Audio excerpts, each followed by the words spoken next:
अस्सलाम वालेकुम, welcome to minute mirror. नाजरीन, कराची से कुछ वाक़यात मंजर आम पर आ रहे हैं, जिसमें सबसे पहले मलेर जेल से फ़रार 216 मुल्ज़िमान की बात करेंगे।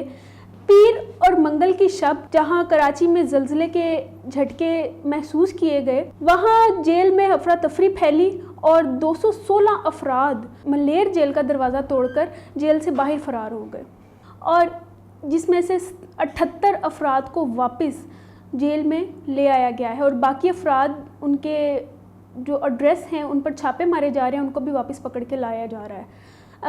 ये सब वाक़या कैसे हुआ, ज़लज़ले के झटके लगने से जेल से फ़रार होने वालों का क्या ताल्लुक़ है, इसके बारे में ये तफसीलात हैं कि ये झटके मामूली नहीं थे। ये सतह ज़मीन के बहुत करीब था मरकज़ ज़लज़ले का, और इस वजह से झटके बहुत ज़्यादा महसूस हो रहे थे। और ये झटके एक दफ़ा महसूस नहीं हुए बल्कि 5 दफ़ा महसूस किए गए हैं। इस वजह से जेल के कैदियों में एक अफरा तफरी और खौफ व हरास का आलम था।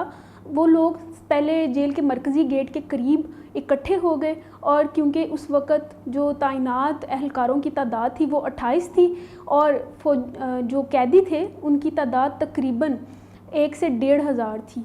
और इतने ज़्यादा लोगों को करने के लिए, इतने ज़्यादा कैदियों को हैंडल करने के लिए, क्योंकि नफरी बहुत कम थी, इसलिए वो ज़ोरावर आ गए। और जब दोबारा से उन्होंने जेल का दरवाज़ा तोड़ा तो जो टावर पर मौजूद तैनात एहलकार थे उन्होंने गोली भी चलाई और सायरन भी बजाए।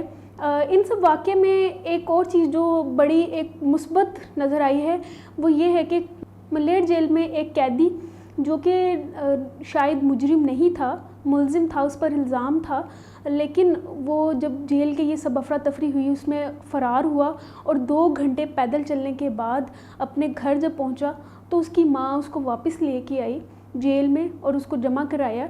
और माँ का जब इंटरव्यू सुना गया तो उन्होंने कहा कि मेरा बेटा इस वक्त तो ज़िंदा है, कैद में है, लेकिन मुझे पता है कि वो ज़िंदा है। अब ना जाने क्यों पुलिस एहलकार अगर उसके पीछे आएँ या उस पर गोली चला दें तो मैं अपने बेटे को मुर्दा नहीं पा सकती हूँ। तो ये एक बहुत ही ज़िंदा मिसाल है, और मेरे ख़्याल से इस माँ के इस जज्बे की वजह से हमें उस कैदी को वैसे ही माफ़ कर देना चाहिए।